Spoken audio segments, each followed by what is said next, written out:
Although you'll be receiving valuable advice from our host, please remember this is not therapy. It does not replace a relationship with a qualified mental health professional. I'm Dr. G, and we're here with Engaging Minds. Every Sunday night, we like to look at the issues that we face from a psychological point of view.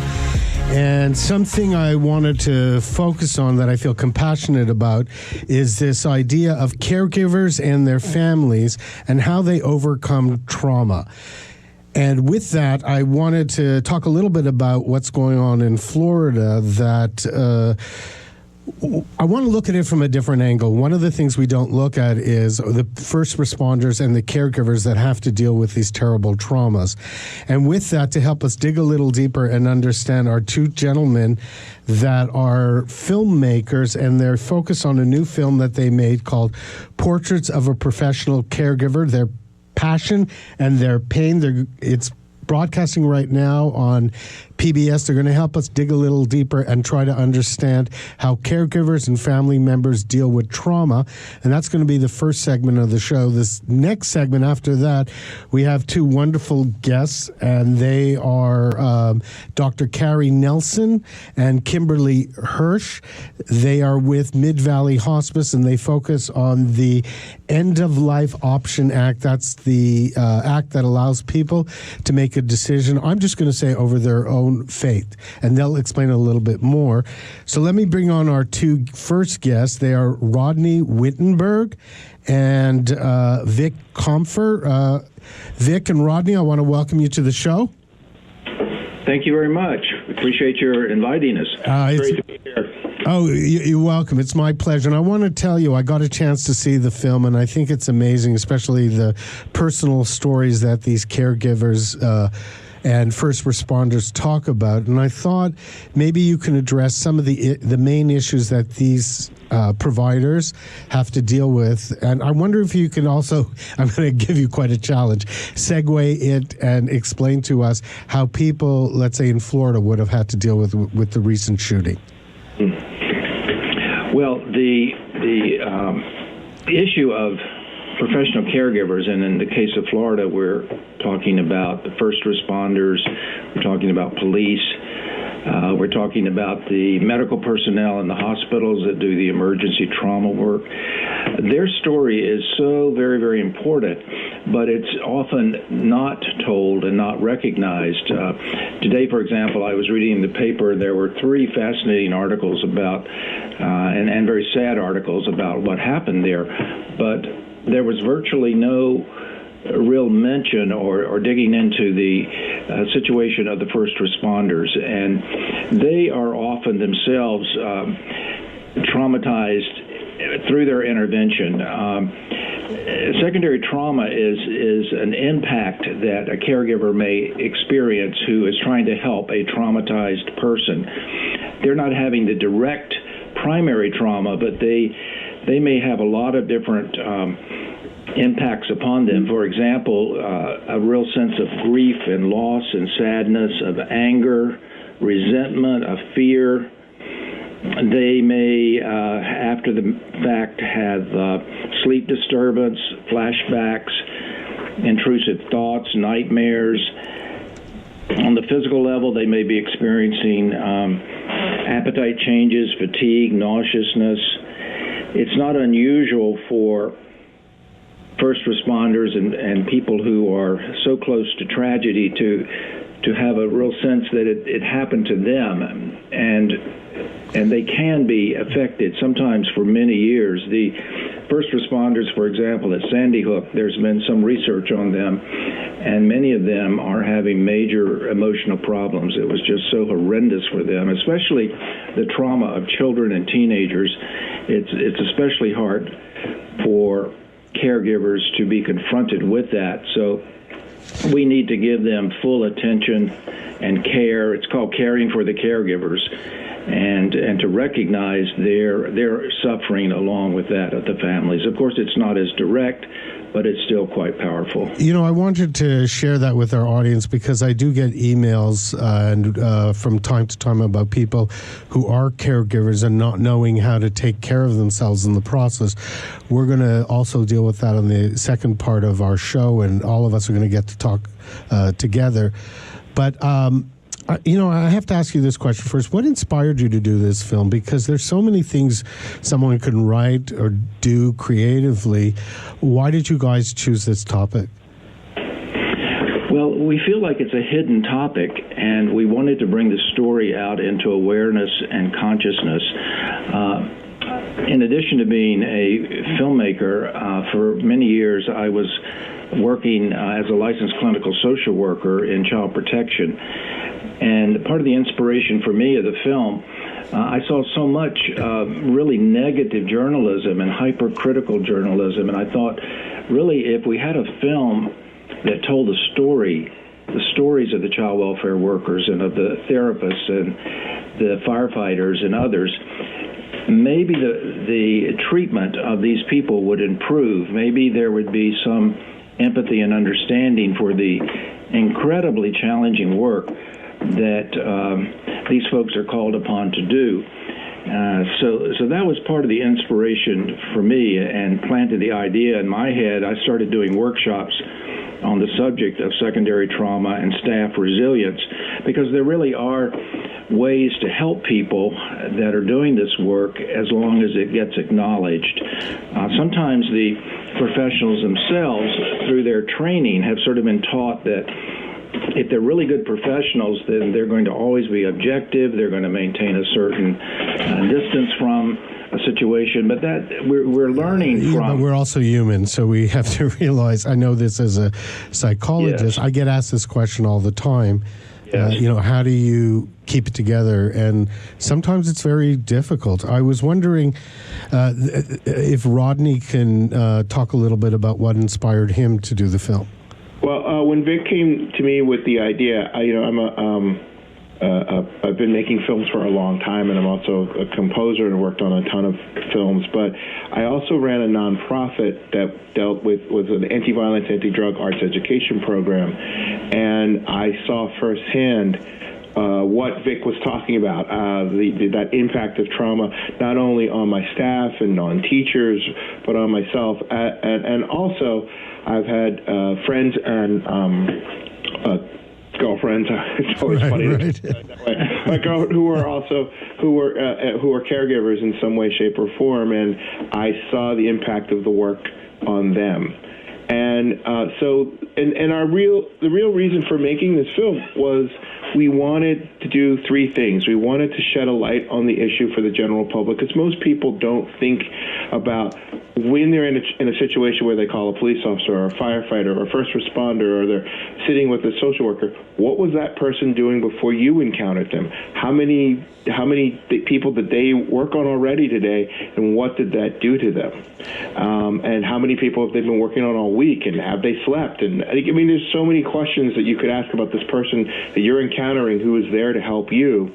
And so there's that. And then there's also trying to reduce the stigma attached of asking for help. With all the programs that we found and that we showcase in the film, it's still hard for people in those professions to ask for help. And lastly, we wanted to affect some kind of legislation, and we are very proud of the fact that on last Thursday here in Philadelphia, there was a proclamation from City Hall declaring the Day of the Caregiver, and they're also going to be holding hearings where they're going to listen to testimony from professional caregivers, which we're hoping will influence some legislation here to support the firefighters, first responders, social workers around getting the care that they need to be able to continue doing their work. You know, I think that's amazing, and the idea of legislation that can create some sort of permanent change would be great.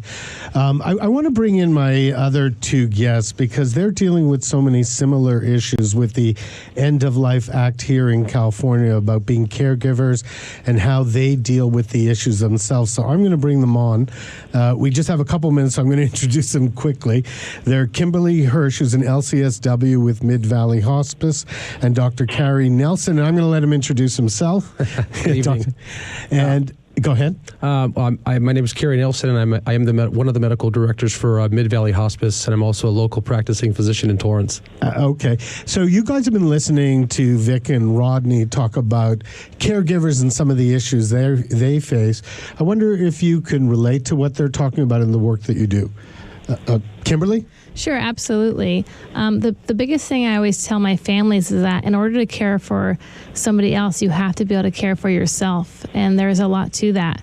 Making sure your own needs are getting met, because if you're not caring for your own self and getting your own nutrition and rest and comfort for yourself, it's hard to care for others. And Dr. Nelson? I would definitely agree with that. I mean, I encourage our staff in general, the nurses, the social workers, everybody to sort of get things out and talk during our meetings, not just about patients, but sort of about what's going on with them. We always have a few minutes involved where we talk about bereavement for families, but how are we doing as a staff? So I agree completely.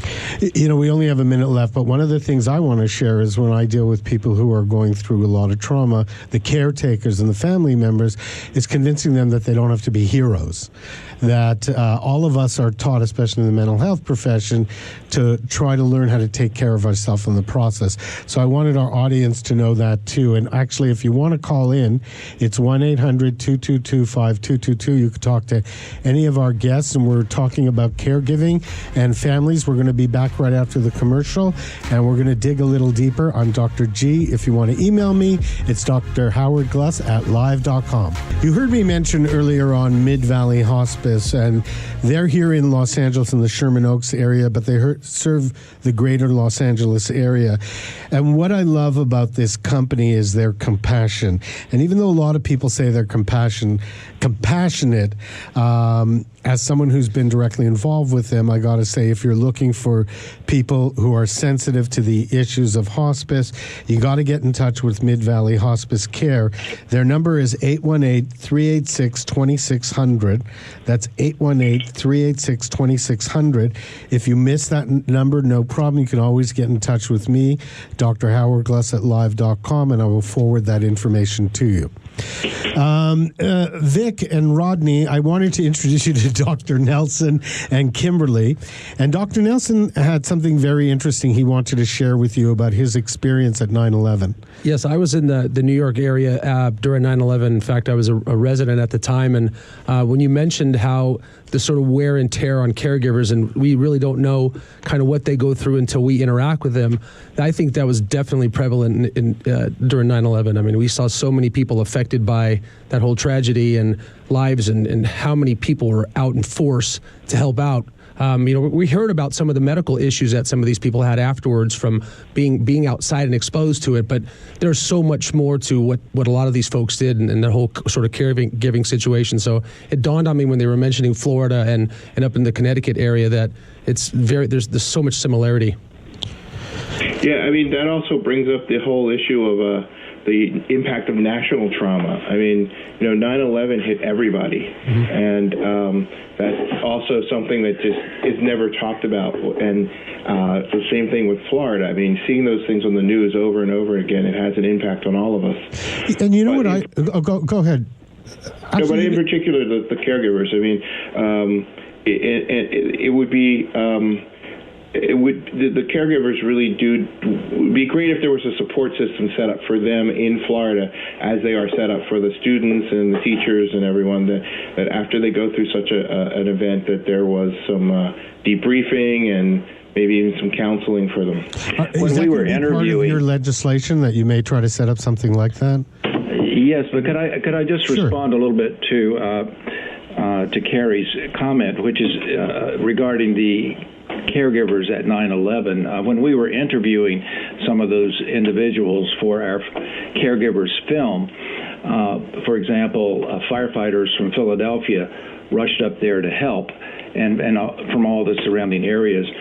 They also took with them their dogs to try to find in the rubble surviving individuals. As we know, there were no survivors, and so the dogs I just thought it was so fascinating. They became very upset because they weren't able to complete their duty and complete their job, and they would take them down to Battery Park and play hide and seek from the dogs just to keep the spirits of the dogs alive.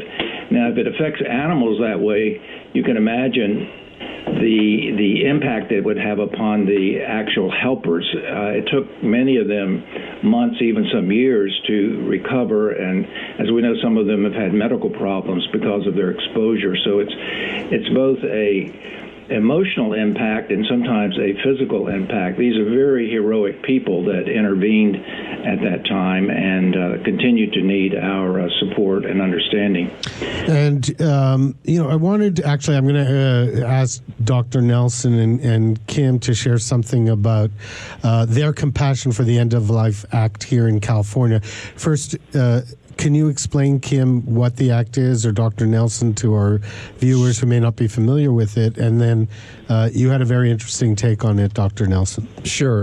The End of Life Act, which began, I believe, in 2017 in the beginning, finally passed legislation in 2016, was probably long overdue.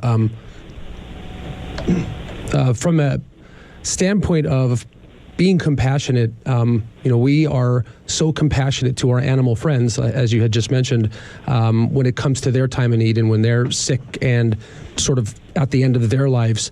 But we weren't thinking that with humans. We as doctors take an oath to spare life. But when it comes to terminal diseases, sometimes it reaches a point where the disease overwhelms the body and patients just, can't or don't want to go on.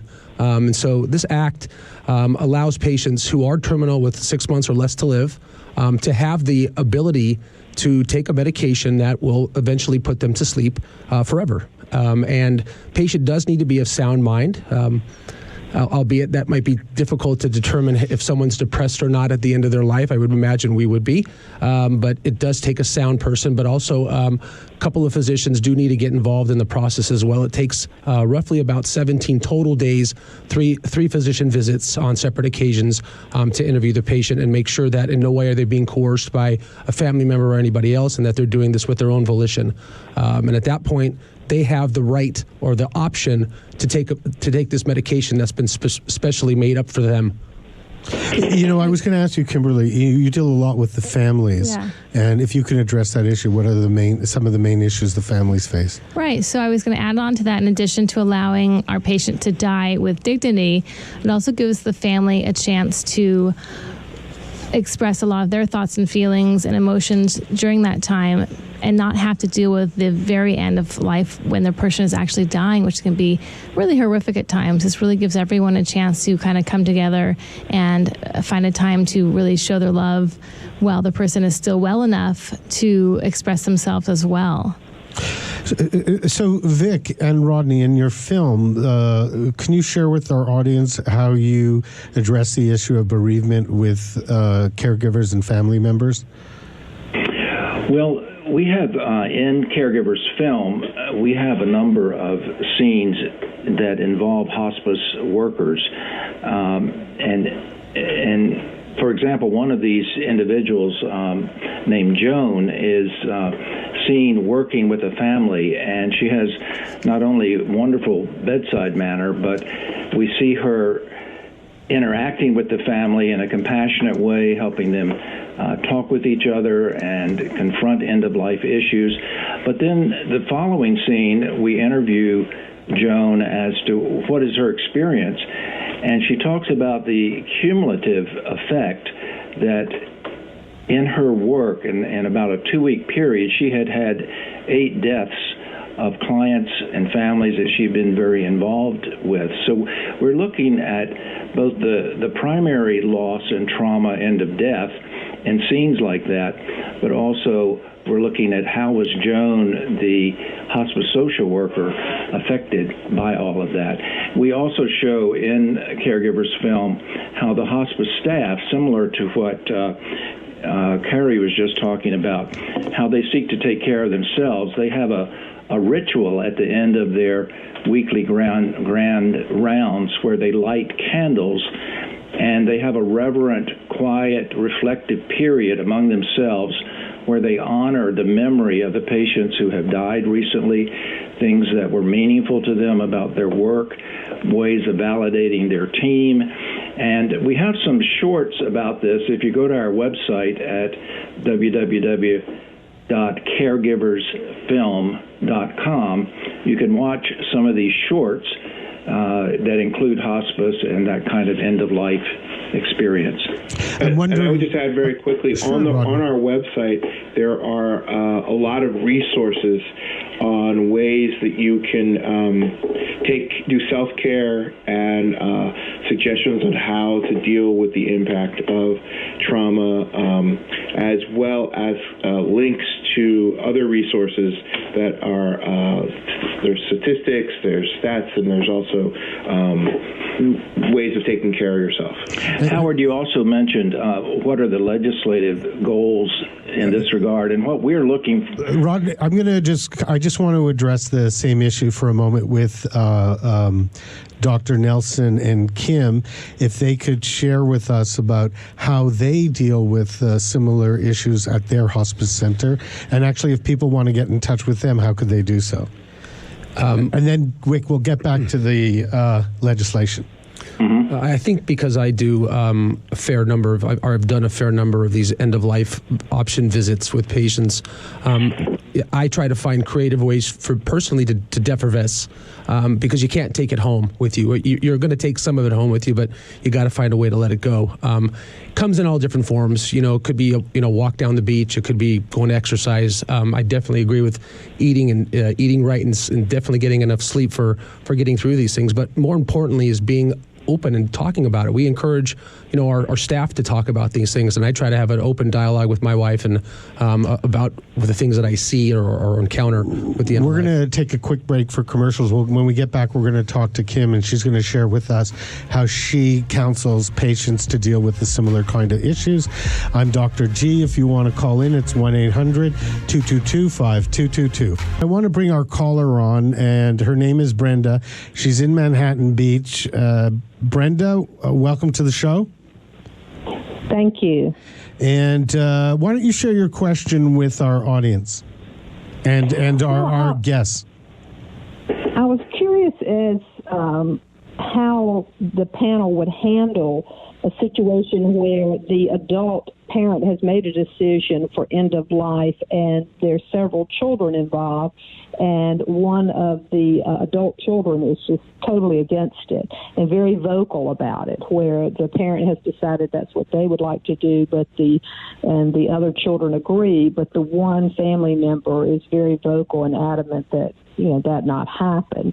Is there a suggestion on how to handle that? So I'm going to let Dr. Nelson and Kim address it. And actually, Vic and Rodney, after they do, I'm wondering if you could share if any of your caregivers in your film address that issue or something similar to that. So, Dr. Nelson? Yeah, I would really strongly encourage, I'm sure a family meeting's already been had, but I would absolutely encourage more family meetings. And maybe if there's a sibling or two that are close to the sibling that has the issue, maybe they can sit down and talk with them personally to sort of figure out why or what are the issues about. And at the end of the day, they have to respect their loved one's right. It's the right to choose. And it is a difficult issue. It puts families in peril, but at the same time, communication has to be between the siblings. And I would agree. We do see this happen a lot with families. It's not always easy for everyone to be on the same page with this sensitive topic and issue. But I do think coming together as a family is so important, and maybe bringing in an outside person, an outside family member or friend or social worker, or if they're working with the hospice, somebody from the hospice, to really come in and talk to this person further about what it means and why it's so important for this particular parent to want to do this. And maybe help that person go through a certain processing. Very quickly, I have a question. What happens if there's never an agreement? The person who's choosing to make this decision, as long as they're of sound mind, it's their right to make this decision. Interesting. Vic and Rodney, I'm wondering if you can comment on this question. Well, I can comment on it a little bit indirectly. One of the scenes in the film is our hospice social worker, Joan, working with an immigrant family. And part of the difficulty is that she really wants to bring the family together and seek special permission to bring the older daughters who are still out of the country, to bring them into the country just for the purposes of being with the family and being together. I would agree with what was just said, that at end of life, it is such a critically important time to have the siblings communicating, being together, and trying to find a unified coming together to deal with the grief and the suffering.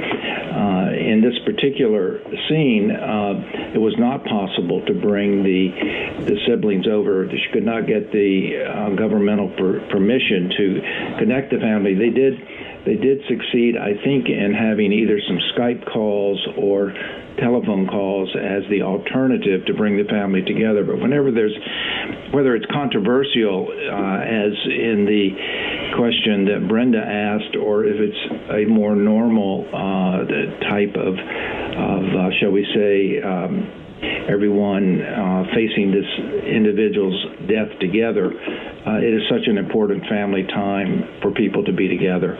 And I also want to add, Brenda, and I don't know if this is for your situation, but sometimes there can be a cultural or religious reason why somebody is really opposed to somebody participating. It's a religious reason. Yeah, it is a religious reason. So I think that's really important. If there is a religious person in his or her life that can come in with the family and talk to everyone about this, maybe that would help everyone understand each other's position better. And I think what Kim brought up that is so important is that ultimately it's up to the patient and the individual to make that decision. Okay. Does that help you out, Brenda, at all? Yes, it does. Thank you. I appreciate all the input. Thank you very much for calling in. I appreciate it. So before it was really interesting to hear you talk, Kim, about the idea of cultural and religious issues. So I'm wondering what your experience is with that at dealing with the End of Life Act. If you could elaborate a little bit more on it. Sure. I think in general, hospice is not well known among a lot of different individuals, especially of different ethnicities and races, for a variety of reasons. And that's something that I'm hoping with time and education and information, that more people of different ethnicities and whatnot really learn about hospice, because I think that is a problem for a lot of people, not knowing that you don't have to die in pain or in suffering, that there is this program that is available. Oh, okay. And Dr. Nelson? Most definitely. I think that when we even bring up the discussion of end of life, it triggers a cascade of emotions throughout not only the patient but also the patient's family, and it's our job. And I think when I visit patients, my visits tend to be more social than they are actually me examining the patient and going through like a typical medical examination. It's a social visit, and I talk not just with the patient but also with the family members. And when we are discussing end of life, I do answer several questions, and it can be from a variety of things, including religious beliefs or lack thereof, as to why patients want to do these sort of things. And I want to reiterate to our audience what Kim mentioned, that there are definitely professionals out there, and Vic mentioned it too, and he talks about it in his film, that can help you address these issues, especially for families out there that are dealing with difficult trauma or end-of-life issues. Don't be hesitant in trying to find somebody who's been trained to help you out with this work. Vic, now I'm going to get back to you on the legislation, because you had mentioned that you wanted to share some information about that. Yeah, well, I appreciate your circling back to that question that was raised earlier. And here in Philadelphia, what we are really aiming for is that there be universal access of all of the professional caregivers to programs of support that will enable resilience on the job. Now, there are some of these that exist already. For example, the Philadelphia firefighters have had a stress first aid program in place for a couple of years, where they train peers to look out for each other. They talk about the signs and symptoms of distress that the firefighter might be demonstrating, and have a method of outreach on that. One of the other departments, the Child Welfare Department, has recently contracted with a supportive service that is geared directly to help the child welfare workers. Some 37% of child welfare workers will experience secondary trauma at some point in their career. So this phenomenon is starting to be recognized in Philadelphia and some other major cities, but we'd like to carry that a step further through the public hearings that we are planning to have. One of the city council persons, Derek Green, and Councilwoman Helen Gim are going to hold public hearings, and really the objective that we see there is to create legislation that brings these resiliency programs to the foreground and says that really it is a right, it is something that is necessary, because compassion and this kind of work can become an occupational hazard for many individuals. It can be very overwhelming for them. And while informal, supportive relationships are very, very important on the job where you have a colleague and you can talk and so forth, we believe that some more formalized structures need to be developed within the various departments, both in the public and private sector, and that probably some legislation will be needed. So this is our aim, and we believe that this is true not only in Philadelphia but around the country. Well, what about here in California? I wonder, Kim, if you can comment on programs that may be available to people or work that you do at Mid-Valley Hospice that's similar to what Vic has been talking about. There are support groups for caregivers around Los Angeles. I know around the Los Angeles area, there's not enough. Right. And, a lot of the times my caregiver will tell me, when can I go? I'm always caring for somebody. But it's really giving yourself the time and the permission to go and find that time. But there are agencies, some of the different hospitals do have programs, and different agencies do have support groups for caregivers. I'm thinking of a patient I'm dealing with right now, and her husband is in the process of dying, and she feels so guilty about taking care of herself and taking some time off. And it's been hard in our work together to get her to take care of herself because of the guilt she feels and the concept of survivor's guilt, that she knows she's going to survive her husband. And the way she's handling it is not taking care of herself. So I'm wondering if you could address this concept. It's a big concept that people deal with. I'm going to use a term that Kim just mentioned, which is permission. I think that's a very powerful word that applies to almost all these caregivers across the board, including ourselves. It's the permission to deal with these things and to let it be known that, hey, I'm having a little bit of a problem with this particular part or this or another part of it. I think permission is really, really, really strong for these people to have to figure out how to use. Yeah, I agree. And I also think in order to truly and really care for somebody the best you can, I said this earlier, you have to care for yourself. You can't constantly give without a little bit of tender loving care for yourself, even if that's once a week going for a walk or talking to a friend or having someone come in to cover you for a couple hours just so you have a little bit of a break. Everyone needs time to kind of rejuvenate themselves. I think that's the key word, is this sense of rejuvenation, that you have to be able, because it's so stressful, whether you're dealing with it's physical stress, it's mental stress, Sure. emotional stress.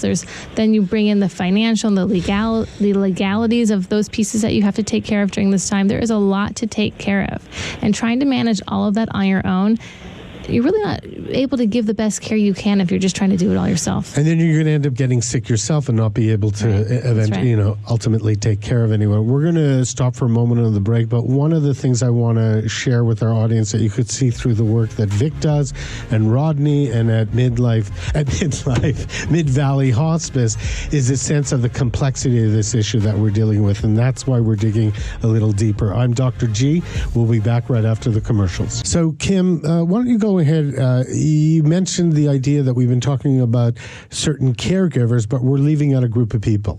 Well, we've spoken a lot about the first responders and even the families as a caregiver, but there's also the paid caregiver, who is a really important part here because they are doing all of the intimate work with our loved one, and oftentimes the everyone is responding to the family or to the patient, and not as much taking into consideration is how is the caregiver doing. A lot of times these families have one, maybe two caregivers working 24 hours, 7 days a week, and I always encourage my families to have 2 or 3 people rotating through the week because that is a lot for one person. But I really think it's important that these paid caregivers are also being addressed in terms of their needs and how they're doing and how they're coping. And at the end, when the person that they're caring for dies, they move on to the next job, but they might have been with this person for 2, 3, 5 years, even before they got so sick. And that is really significant for them. And I'm concerned that a lot of these people aren't having their emotional needs met for their job that they're doing. Could you form a strong bond and a strong attachment? Absolutely.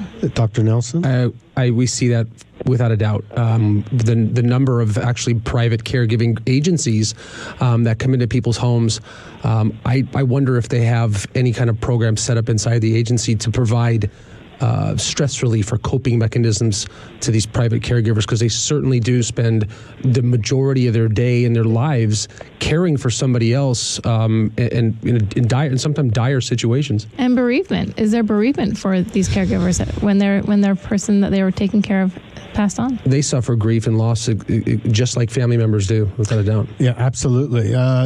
Vic and Rodney, I wanted to share something with you. You've already inspired our guests here. So Dr. Nelson, why don't you share with them your thought around their film? Yeah, Vic and Rodney, we're excited to actually share the film and its content with our hospice group during one of our meetings. So that's definitely inspired us. Absolutely. Oh, that's great. There's a great scene in the film that speaks to what you're talking about. There is at one of the hospices, they have a debriefing session every week where the staff and the caregivers are talk about what loss they faced and get support from each other in those sessions. There's a I forget. I think it's in the third act of the film. Also. There are, I don't know if this was an official thing, but I do know that one of the hospices here, if the family is okay with it, and in some cases I've seen the family invite the healthcare workers or the home care workers to the actual funeral and to be part of the grieving process with the family. So that's not necessarily something that's legislated, but I have seen that happen, and it does offer closure. And I've also seen it. We also were very lucky to see that with the first responders. We did a screening for a group of firefighters and first responders, and at the screening, the fire chief brought up people that the first responders had rescued, and it was the first time that they had done anything like that, where because the first responders never find out what happens to the people after they drop them off at the hospital. So there was some sort of closure for them, that they knew these people were well, and the people were able to say thank you. I also had the experience in my social work experience of working as a medical social worker for a hospice, and one of the things that I found so moving is that the home health aides, the people that do the intimate care for the individuals, are sometimes the most attached. They spend more time with the patient. They are also, particularly with private agencies, home health care agencies, many of them are notorious for simply not paying these people a living wage and not giving them the real professional recognition that they deserve for the very important and skillful work. So there's a whole area there about worker injustice payment, and it only complicates their lives. I've known of situations where they have, the home health aide person has not made enough money to even have their own apartment, they might be living in a shelter and still doing this kind of really critical work. So we need to be caring for the caregivers in so many different ways. We hope that folks will. We're so glad to hear that you're screening the film, and this film is indeed available either for streaming or for purchase through our website.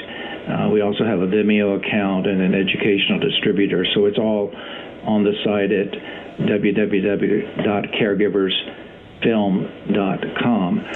So, and Dr. Nelson, if people wanted to get more in touch with you or Mid-Valley Hospice, how could they do so? They definitely could call the hospice agency, the 818-386-2600 number, or they could call me at my office if need be. Right. Or they can always get in touch with me, yes. And I will get in touch with you guys.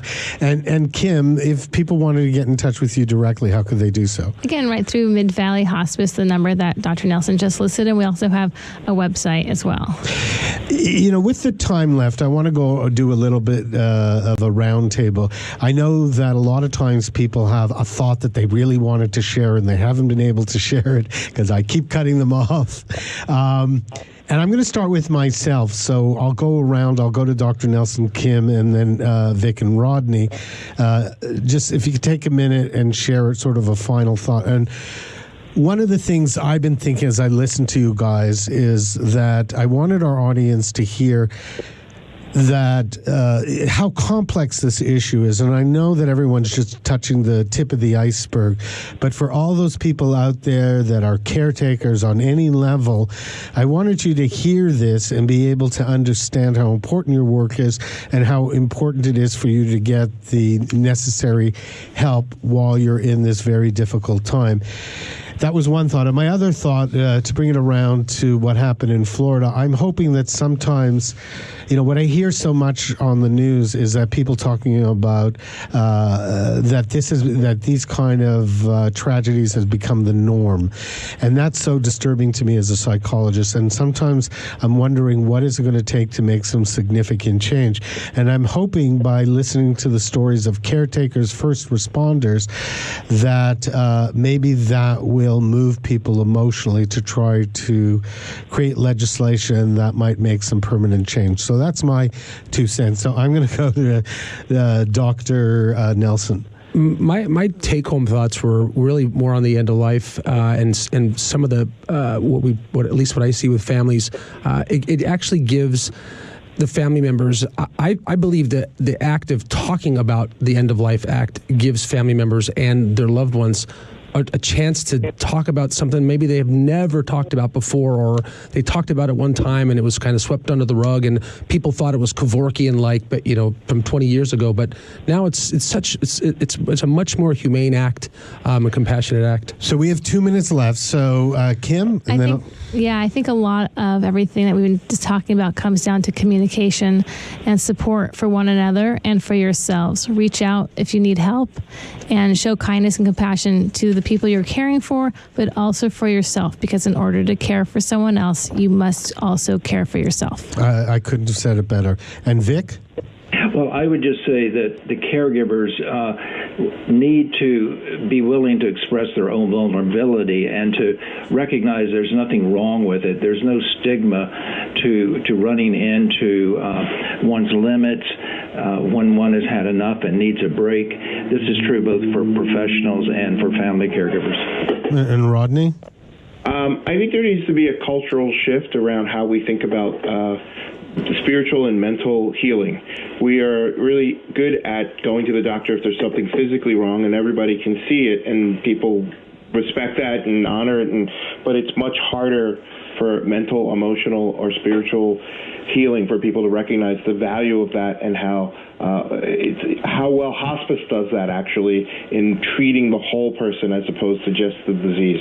And that's so much of what Dr. Nelson's talking about, this concept of spiritual and mental healing, that just by talking about issues like end of life, that is actually being healed in that process.